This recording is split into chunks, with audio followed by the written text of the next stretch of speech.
പഴയ സ്റ്റാൻഡിന്റെ നവീകരണവുമായിട്ട് ബന്ധപ്പെട്ട് അത് വടകരയുടെ ഒരു പൈതൃകമാണ്. കോട്ടപ്പറമ്പും പഴയ സ്റ്റാൻഡല്ലോ. അത് നവീകരണത്തിന്റെ പേര് പറഞ്ഞ് 10-20 കൊല്ലത്തോളമായി. അതിന് നവീകരണത്തിന് അവിടെ ഉണ്ടായിരുന്ന കോട്ടപ്പറമ്പ് ഉണ്ടായിരുന്ന ഒരു കെട്ടിടം തന്നെ ഇടിച്ചു തരുന്നതിന് 10-20 കൊല്ലമായി.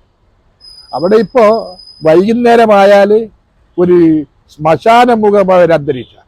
കാരണം ഒരു എപ്പോഴും തിങ്ങി നിറഞ്ഞ് ആളുകൾ ഉണ്ടായിരുന്ന സ്ഥലത്ത് ഇന്ന് പ്രധാനപ്പെട്ട ബസ്സുകളൊന്നും വടകര കൊയിലാണ്ടി പോകുന്ന, പേരാമ്പ്രയിൽ പോകുന്ന, മറ്റ് കോട്ടക്കടവ് പോകുന്ന പ്രധാനപ്പെട്ട ബസ്സുകൾ മുഴുവനും ലിങ്ക് റോഡിലേക്ക് മാറ്റി. പിന്നെ അവിടെ ഇപ്പം മണിയൂർ ഭാഗത്തുനിന്ന് വരുന്ന 1-2 ബസ്സുകളേ ഉള്ളൂ. അവിടെ തന്നെ ബസ് കാത്തിരിക്കാനുള്ള കുട്ടികളായാലും വലിയവരായാലും മുതിർന്നവരായാലും കാത്തിരിക്കാൻ ഒരു കസേര പോലും ഇല്ല, ഒരു ബെഞ്ച് വേണ്ടേ.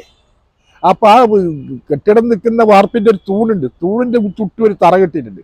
അവിടെയാണ് സ്കൂളിൽ പോകുന്ന കുട്ടികളെ, മറ്റ് യാത്ര പോകുന്ന കുട്ടികളെ നല്ല ഡ്രസ്സും കൊണ്ടുവിട്ടിട്ട് അവിടെ ആയിരിക്കുക. അതിൻ്റെ പല ഭാഗത്തും കഴിഞ്ഞ 1 മാസം മുമ്പ് ഒരാളെ തലയിലേക്കാണ് ഈ വാർപ്പിൻ്റെ ഇടിഞ്ഞു വീട്.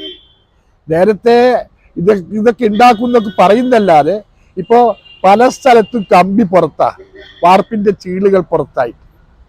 ഒരു ശൗചാലയം പോലും ഇല്ല. രാത്രി സമയങ്ങളിൽ അതിൻ്റെ ഒരു ശൗചാലയമായിട്ട് അതിപ്പം മാറി വടകരക്കാരുടെ. അതായത് 7:30 മണി കഴിഞ്ഞാൽ വടകര കൂരിരുട്ടിലാണ്. കാരണം തെരുവിളക്കുന്ന ഒരു സാധനമില്ല. ഇപ്പം കഴിഞ്ഞ ദിവസം തന്നെ 10ഓളം കടകളിൽ, 5-6 കടകളിൽ കള്ളം കയറാനെല്ലാം ഇരുട്ടിൻ്റെ മറവിലാണ്. വെളിച്ചത്താൻ കള്ളം കയറൂലല്ലോ. ആ ഇരുട്ട് ബസ് സ്റ്റാൻഡിൽ കൂരാക്കൂരി ഇരുടായിരിക്കും 7:30 മണി കഴിഞ്ഞാൽ. അവിടെ ഒരു ബസ് കാത്തിരിക്കുന്ന സ്ത്രീകളടക്കമുള്ള യാത്രക്കാർ സന്ധ്യയായി കഴിഞ്ഞാൽ അവിടെ ബസ് കാത്തിരിക്കാൻ പറ്റൂല. അവിടെ സാമൂഹ്യ വിരുദ്ധരുടെ അഴിഞ്ഞാട്ട. ഇവിടെ ഇപ്പം ഇതിന് തൊട്ടടുത്ത 2-3 പറ അതാ കഴിഞ്ഞു കഴിഞ്ഞാൽ അവർ സാമൂഹ്യ വിരുദ്ധർക്ക് ലഹരി ഉപയോഗിക്കുവാൻ, ലഹരി ഉപയോഗിക്കാനുള്ള ഒരു കേന്ദ്രമായിട്ട് അത് മതി. പണ്ടൊക്കെ വടകര റെയിൽവേ സ്റ്റേഷന്റെ പ്രാന്തപ്രദേശങ്ങളാണെങ്കിൽ ഇന്ന് അവിടെയൊക്കെ പുരോഗമനം വന്ന് വൈദ്യുതീകരിച്ചു, ക്യാമറകൾ വന്നു. ഇവിടെ ഒരു ബസ്സുമില്ല.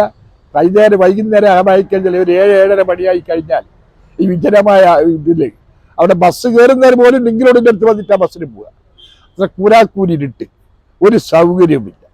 അപ്പം മൂത്രപ്പുര പോലെ. അപ്പം ഇത്ര ആളുകൾ ഈ വന്നിട്ട് അവിടെയാണ് ഒരു ശൗചാലയം പോലെ ഉപയോഗിക്കുകയും, ശൗചാലയം പോലെ ഉപയോഗിക്കുന്നത് മാത്രമല്ല മറ്റ് ലഹരി വസ്തു ഉപയോഗിക്കുന്ന ഒരു സ്ഥലം വരും. ഇപ്പം ആ ബസ് സ്റ്റാൻഡിൻ്റെ അകത്തുനിന്ന് തന്നെ ആ ദ്വാരക ബിൽഡിങ്ങിലേക്ക് പോകുന്ന ഒരു കോടിപ്പടി പോലും പൊട്ടിപ്പൊളിഞ്ഞിട്ട് മാസങ്ങളായി. ഒരു കോടിപ്പടികൾ ഉണ്ടാക്കി. അങ്ങനെ വടകരയുടെ ബസ് സ്റ്റാൻഡ് എന്ന് പറഞ്ഞാൽ വടകരയുടെ പൈതൃകമാണ്. 5 വിളക്ക്, പഴയ ബസ് സ്റ്റാൻഡ്, ഈ താലൂക്ക് ഓഫീസ്, അതൊക്കെ നഷ്ടപ്പെട്ടു. പൈതൃകം മുഴുവനും നഷ്ടപ്പെട്ടു. പിന്നെ മുനിസിപ്പാലിറ്റിയുടെ കെടുകാര്യസ്ഥ അത് 60 കൊല്ലത്തോളായി മുനിസിപ്പാലിറ്റി ഉണ്ടായി. കോഴിക്കോട് ജില്ലയിലെ കോഴിക്കോട് ജില്ലയിലെ ആദ്യത്തെ മുനിസിപ്പാലിറ്റി. ഒരു വികസന പ്രവർത്തനവുമില്ല. ഒരു പാർക്കിംഗ് ഏരിയ ഉണ്ടോ? നിത്യജീവിതത്തിന് ഇവിടെ വടകര പട്ടണത്തിൽ വരാൻ പാർക്ക് ചെയ്യാനൊരു സ്ഥലം പോലും. ബസ് സ്റ്റാൻഡിന്റെ ദുരവസ്ഥ പരിഹരിക്കണമെങ്കിൽ ബസ് സ്റ്റാൻഡ് നവീകരണം മാത്രമല്ല ഉദ്ദേശിക്കുന്നത്. ബസ് സ്റ്റാൻഡിൽ പഴയ പ്രൗഢിയിൽ മറ്റ് ബസ്സുകൾ, കൊയിലാണ്ടിയിലുള്ള ബസ്സുകളെല്ലാം കടന്നു വരുവാനും അവിടെ നിന്ന് യാത്രാ സൗകര്യമൊക്കെ. അതോടൊപ്പം തന്നെ ബസ് കാത്തിരിപ്പ് കേന്ദ്രങ്ങൾ വേണം. എവിടെ കാത്തിരിപ്പ് കേന്ദ്രത്തിൽ പോലും ഇരിക്കാനുള്ള സൗകര്യം ഉണ്ടാവും. ഒരു ഇരിക്കാൻ സൗകര്യമില്ലാത്ത ബസ് സ്റ്റാൻഡ് ഇവിടെ അല്ലാതെ വേറെ എവിടെയുണ്ടായി? എന്നിട്ട് പോലും അധികാരികൾ കണ്ണു തുറക്കുന്നില്ല. നിങ്ങളെ മാധ്യമങ്ങളെങ്കിലും ആ ഈ അധികാരിയുടെ കണ്ണു തുറക്കാൻ ഇതുവേണ്ടി പ്രവർത്തിക്കണം. കാരണം അത്രയും മോശമായ സാഹചര്യമാണ് വടകര പട്ടണം ഇപ്പോൾ ഉള്ളത്. പണ്ട് ഞാനിപ്പോൾ ഇതോടനുബന്ധിച്ച് പറയാം, കോട്ടപ്പറമ്പ് ബസ് സ്റ്റാൻഡിനോട് ചേർന്ന് നിൽക്കുന്ന കോട്ടപ്പറമ്പ്. ആ കോട്ടപ്പറമ്പിൽ സാഹിത്യ, സാംസ്കാരിക അല്ലെങ്കിൽ രാഷ്ട്രീയ പാർട്ടികളുടെ നിരന്തരം പരിപാടികൾ, ചൊവ്വാഴ്ച ചന്ത അടക്കമുണ്ടായിരുന്ന സാധനങ്ങളൊക്കെ എല്ലാം നഷ്ടപ്പെട്ട് അവിടെ ഇപ്പോൾ ഒരു സംഗതിയില്ല. രാഷ്ട്രീയ പാർട്ടിക്കാരും റോഡുമ്പിൽ വെച്ച് നടത്തിയാൽ പോലും കോട്ടപ്പറമ്പ് പോകാത്ത സ്ഥിതിയായി. കാരണം വെളിച്ചവുമില്ല, ആളുകൾ കടന്നു വരാൻ മടിക്കുന്നു. ഒരു പരിപാടി വെച്ചാൽ എന്തായാലും ഒരു സാംസ്കാരിക പേര് എന്ത് വെച്ച് കഴിഞ്ഞാലും കടന്നു വരാൻ പേടിയാകുന്നു. അവിടെ ഉണ്ടായിരുന്ന ചൊവ്വാഴ്ച ചന്ത വരെ എടുത്തുപോയി. അങ്ങനെ ഈ മുനിസിപ്പാലിറ്റി ഈ ബസ് സ്റ്റാൻഡിനോടും അതിൻ്റെ സമീപ പ്രദേശങ്ങളോടും കൊടുക്കുന്ന ഏറ്റവും വലിയ മകുടാദാഹരണമാണ് വടകര ബസ് സ്റ്റാൻഡിൻ്റെ ഈ മുഖം.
ആദ്യം കൊടുക്കണ്ടില്ല ആദ്യം കൊടുക്കണ്ടില്ല